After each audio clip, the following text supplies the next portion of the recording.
আসসালামু আলাইকুম। অষ্টম অধ্যায়ের বোর্ড বইয়ের অনুশীলনীর সৃজনশীল প্রশ্নের আরও একটি সৃজনশীল প্রশ্নে তোমাদেরকে স্বাগতম জানাচ্ছি। দেখো এই পর্যায়ে আমরা আমাদের সৃজনশীল প্রশ্নে কি দেখতে পাচ্ছি উদ্দীপক হিসেবে। তো আমরা দেখতে পাচ্ছি দুইটা দণ্ড ব্যাটারির সাথে কানেক্ট করা এবং এই দণ্ডটি কোনো একটি দ্রবণের মধ্যে ডুবানো আছে এবং সেই দ্রবণের মধ্যে ম্যাগনেসিয়াম ক্লোরাইড লবণের দ্রবণ রয়েছে। অর্থাৎ একটি বিকার, এই বিকারের মধ্যে ম্যাগনেসিয়াম ক্লোরাইড লবণ দ্রবীত অবস্থায় আছে। এখান থেকে আমরা দুটো দণ্ড দেখতে পাচ্ছি এবং সেই দণ্ড দুটি একটি ব্যাটারির সাথে সংযুক্ত করা হয়েছে। সো মোটামুটিভাবে আমরা একটা তড়িৎ বিশ্লেষ্য কোষের একটা চিত্র এখানে আমরা দেখতে পাচ্ছি। আচ্ছা, এবারে যাব আমরা আমাদের ধারাবাহিকভাবে প্রশ্নের অ্যান্সারে। তো দেখো আমাদেরকে ফার্স্ট বলা হচ্ছে যে ধাতব পরিবাহী কি, মানে ধাতব পরিবাহী বলতে যে সকল ধাতুসমূহ মুক্ত ইলেকট্রনের মাধ্যমে বিদ্যুৎ পরিবহন করে তাদেরকে ধাতব পরিবাহী বলে। দেখো যে সকল পরিবাহীর মধ্যে দিয়ে সঞ্চারণশীল ইলেকট্রন মানে মুক্ত ইলেকট্রন, আমরা জানি যে ধাতুসমূহের মধ্যে মুক্ত ইলেকট্রন থাকে, সঞ্চারণশীল ইলেকট্রনের মাধ্যমে বিদ্যুৎ পরিবাহিত হয়, তার সেসব পরিবাহীকে ধাতব পরিবাহী বা ইলেকট্রনীয় পরিবাহী বলে। সহজ হিসাব, আমরা জানি যে ধাতুসমূহের সর্বশেষ কক্ষপথে এক বা একাধিক মুক্ত ইলেকট্রন থাকে, যে মুক্ত ইলেকট্রনগুলো বিদ্যুৎ পরিবহন করতে পারে। তো এই যে এখানে যে মুক্ত ইলেকট্রনগুলো রয়েছে সেগুলোও তো বিদ্যুৎ পরিবহন করতে পারবে কিসের মাধ্যমে? তাদের মুক্ত ইলেকট্রনের মাধ্যমে। সো মূলত এই জন্যই ধাতুসমূহকে মুক্ত ইলেকট্রন পরিবাহী বা ইলেকট্রনীয় পরিবাহী বলা হয়। ওকে, গেল আমাদের প্রথম প্রশ্ন। তো দেখো আমাদের খ নাম্বার প্রশ্নে কি বলেছে। আমাদের খ নাম্বার প্রশ্নে বলেছে যে অ্যাসিড মিশ্রিত পানিকে তড়িৎ বিশ্লেষ্য পরিবাহী বলা হয় কেন? ব্যাখ্যা করো। ওকে, তো আমরা এখন এই প্রশ্নের অ্যান্সার খুঁজবো। আমরা জানি যে বিদ্যুৎ পরিবাহিত করা যায় বা পরিবাহিত হয় দুইটা ওয়ে, একটা হচ্ছে ইলেকট্রনের মাধ্যমে বা মুক্ত ইলেকট্রনের মাধ্যমে, আর একটা হচ্ছে আয়নের মাধ্যমে। সো আয়নের মাধ্যমে যখন আমরা বিদ্যুৎ পরিবহন করব তখন সেটাকে বলা হবে তড়িৎ বিশ্লেষ্য পরিবাহী, অর্থাৎ যেটা আমরা আয়নের মাধ্যমে করতে পারবো সেটাকে আমরা তড়িৎ বিশ্লেষ্য পরিবাহী বলি। এবারে আসো যে এই পয়েন্টে আমরা যাচ্ছি যে বিশুদ্ধ পানি, খেয়াল করো বিশুদ্ধ পানি কিন্তু নর্মালি আয়নিত হয় না, বাট তুমি যদি পানির সাথে সালফিউরিক অ্যাসিড যুক্ত করে দাও H2SO4, তখন সেটা কি হবে? বিক্রিয়া হবে না, বাট তখন আমরা ধরো পানিকে বলতে পারবো যে সে অ্যাকোয়াস হলো এবং সে বিদ্যুৎটা আমরা সালফিউরিক অ্যাসিডের সাথে পানির সাথে যখন আমরা সালফিউরিক অ্যাসিড মিশাবো তখন সে কি হবে? আয়নিত হতে পারবে। তো এই যে পানির সাথে সালফিউরিক অ্যাসিড মিশানোর পরের অবস্থাটা হচ্ছে এইটা। তো এখান থেকে দেখো আমরা সহজেই কিন্তু হাইড্রোজেন আয়ন এবং হাইড্রোক্সিল আয়ন উৎপন্ন করতে পারলাম। তাহলে আমাদের তড়িৎ বিশ্লেষ্য পরিবাহী সংজ্ঞার সাথে কিন্তু এখন মিলতেছে। দেখো যে এই পানির হাইড্রোজেন আয়ন এবং হাইড্রোক্সিল আয়ন এরাই কিন্তু তোমার বিদ্যুৎ পরিবহন করতে পারবে এখন। আর বিশুদ্ধ পানি নর্মালি যেহেতু আয়নিত হয় না, তাহলে বিশুদ্ধ পানিকে আমরা সেরকমভাবে চার্জে বা দুইটা অংশে বিভক্ত করতে পারবো না। যেহেতু এই পানি এখন আয়নিত হয়েছে, পানিকে আমরা আয়নিত করতে পেরেছি, তাহলে পানির আয়নগুলোই তোমার বিদ্যুৎ পরিবহন করবে। বাট এখানে অ্যাসিডের ভূমিকা অনেক বেশি, কারণ অ্যাসিড যদি পানির সাথে মিশ্রিত না হতো তাহলে পানিকে আমরা আয়নিতও করতে পারতাম না, প্লাস পানি তড়িৎ বিশ্লেষ্য পরিবাহীর মতো আচরণ করতে পারতো না। তাহলে ওভারঅল বলা যায় যে বিশুদ্ধ পানিতে ফার্স্টে আমরা সালফিউরিক অ্যাসিড যুক্ত করি, দেন পানি আয়নিত হয়, দেন ওই আয়নগুলো বিদ্যুৎ পরিবহন করতে পারে বিধায় অ্যাসিড মিশ্রিত পানিকে তড়িৎ বিশ্লেষ্য পরিবাহী বলা হয়।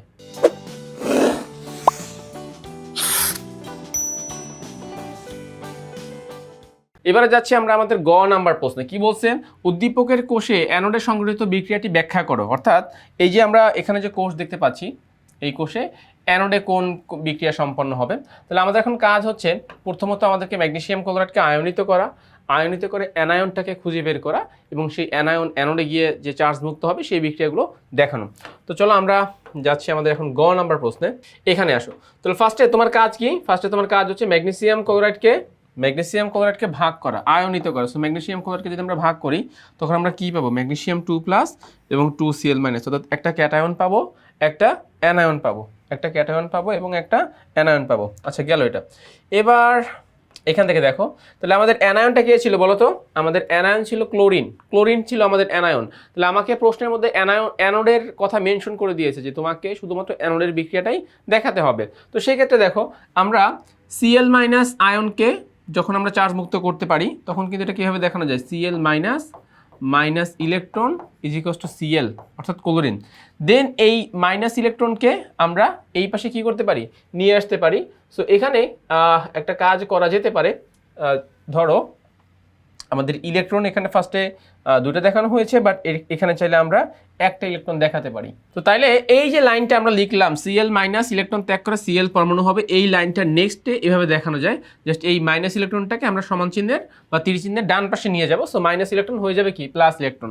আচ্ছা, এরপরে কি করলো, তাহলে আমাদের এরকম একটা ক্লোরিন পরমাণু পাচ্ছি। সো আমরা জানি যে ক্লোরিন পরমাণুরা একা থাকে না, তাহলে একটা ক্লোরিন পরমাণু আর একটা ক্লোরিন পরমাণুর সাথে যুক্ত হয়ে কি উৎপন্ন করতে পারবে, ক্লোরিন গ্যাস উৎপন্ন করতে পারবে। সো অ্যানোডে আমার কি গ্যাস উৎপন্ন হবে, অ্যানোডে আমার ক্লোরিন গ্যাস উৎপন্ন হবে বা ক্লোরিন অণু উৎপন্ন হবে। সো জাস্ট এখানে এই বিক্রিয়াটুকু দিতে পারলেই তোমার জন্য যথেষ্ট।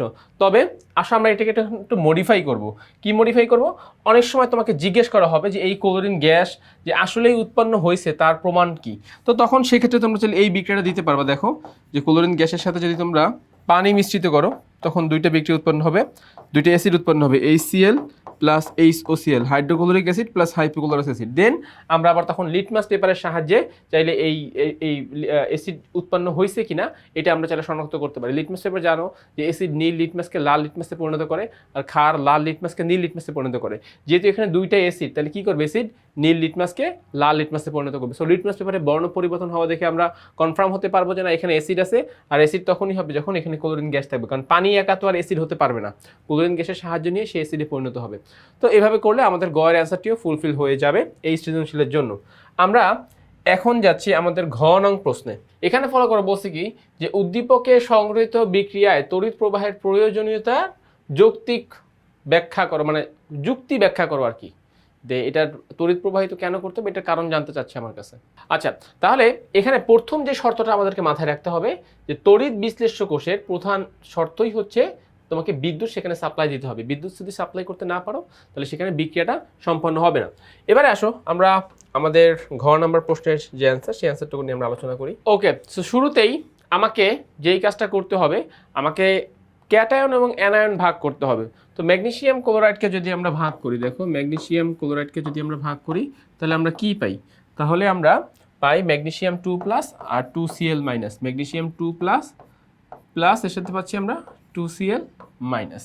আচ্ছা, এবারে আসো এই ম্যাগনেসিয়াম 2+ এটা আমার ক্যাটায়ন আর Ca এটা আমার কি অ্যানায়ন।